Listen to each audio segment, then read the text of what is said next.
யாழ்ப்பாண மாவட்டத்தில் அண்மையில் ஏற்பட்ட வெள்ள அனர்த்தத்திற்கு பின்னர் பருத்தித்துறை, கருவட்டி, சாவச்சேரி ஆகிய சுகாதார வைத்திய அதிகாரி பணிமனைகளிலே ஒரு வகையான காய்ச்சல் பரவி வருகின்றது.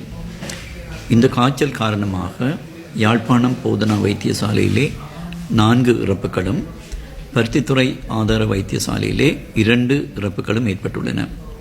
இந்த இறப்புகளில் 2 பருத்தித்துறை சுகாதார வைத்திய அதிகாரி பிரிவிலும், 2 சாவகச்சேரி சுகாதார வைத்திய அதிகாரி பிரிவிலும், 1 கரவட்டி சுகாதார வைத்திய அதிகாரி பிரிவிலும் ஏற்பட்டுள்ளன. யாழ் போதனா வைத்தியசாலையிலே இறந்த ஒருவர் முல்லைத்தீவு மாவட்டத்தைச் சேர்ந்தவர். இந்த இறந்தவர்களில் பெரும்பாலானவர்கள் மிகவும் இளம் பிராயத்தினராக காணப்படுகின்றார்கள். அனைத்து இறப்புகளிலும் சுவாச தொகுதி பாதிக்கப்பட்டே இறப்பு ஏற்பட்டுள்ளது. யாழ்ப்பாண மாவட்டத்தில் இந்த காய்ச்சலோடு நவம்பர் மாதத்திலே 12 நோயாளர்களும், டிசம்பர் மாதத்திலே 21 நோயாளர்களுமாக மொத்தமாக இன்று வரை 33 நோயாளர்கள் இனங்காணப்பட்டிருக்கின்றார்கள். இன்று பருத்தித்துறை ஆதார வைத்தியசாலையிலே 20 நோயாளர்கள் சிகிச்சை பெற்று வருகின்றனர். இந்த காய்ச்சலை உறுதிப்படுத்துவதற்காக, எந்த வகையான காய்ச்சல் என்பதை உறுதிப்படுத்துவதற்காக நாங்கள் இரத்த மாதிரிகளை கொழும்பு மருத்துவ ஆராய்ச்சி நிறுவனத்திற்கும், எம்ஆர்ஐக்கும், கண்டி போதனா வைத்தியசாலைக்கும் குருதி மாதிரிகள் அனுப்பி வைக்கப்பட்டுள்ளன. இருப்பினும் தற்போது இது எலிக்காய்ச்சலாக இருக்கலாம் என, லெப்டோஸ்பைரோசிஸ் என்று சொல்லப்படுற எலிக்காய்ச்சலாக இருக்கலாம் என சந்தேகிக்கப்படுகின்றது.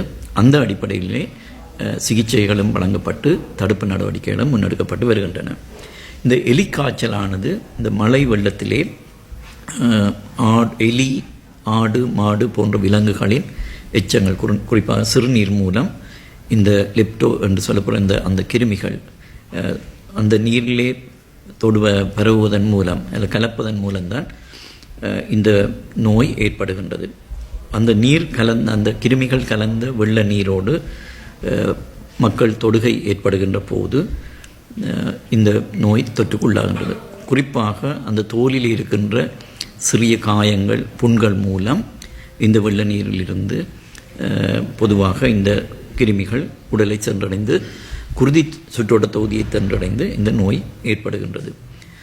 இதற்கு மேலதிகமாக இந்த கிருமிகள் சேர்ந்துள்ள அசுத்தமான நீரை குடிப்பதன் மூலமும் இந்த நோய் ஏற்படலாம்.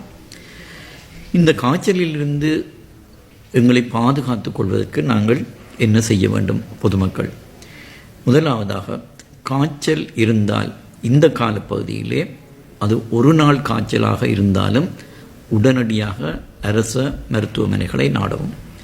அண்மையில் ஏற்பட்ட அனைத்து இறப்புகளும் பார்க்கின்ற போது அவர்கள் மிக தாமதமாக வைத்தியசாலைக்கு வந்த நிலையிலேயே தான் இந்த இறப்புகள் ஏற்படுகின்றது. இந்த எல்லா இறப்புகளிலும் நாங்கள் அவதானித்த ஒரு விடயம், சுவாச தொகுதி பாதிக்கப்பட்டிருக்கின்றது. மிக துரிதமான அவர்களது உடல்நிலை மோசமடைந்து இறப்புகள் ஏற்பட்டிருக்கின்றன. எனவே தான் மீண்டும் நாங்கள் சொல்கின்றோம், தயவு செய்து காய்ச்சலாக இருந்தால், அது ஒரு நாள் காய்ச்சலாக இருந்தாலும் தயவு செய்து உடனடியாக அருகிலே இருக்கின்ற அரசாங்க வைத்தியசாலைகளுக்கு செல்லுங்கள். அங்கே உங்களுக்குரிய குருதி பரிசோதனைகள், வேறு பரிசோதனைகளை மேற்கொண்டு என்ன காய்ச்சல் என்பதை உறுதிப்படுத்தி அதற்குரிய சிகிச்சையை நாங்கள் வழங்கக்கூடியதாக இருக்கும். 2வதாக, சிலரை நாங்கள் அவதானித்திருக்கின்றோம், நேரடியாக வைத்தியசாலைகளுக்கு சென்று தகுந்த மருத்துவ ஆலோசனை இல்லாது மருந்தகங்களிலே, ஃபார்மசிகளுக்கு சென்று மருந்துகளை வாங்கி உட்கொள்வதையும் நாங்கள் அவதானிக்கக்கூடியார்கள். தயவு செய்து அதை தவிர்த்து சரியான தகுந்த மருத்துவ ஆலோசனையோடு சிகிச்சைகளை பெற்றுக்கொள்ளுமாறு கேட்டுக்கொள்வோம்.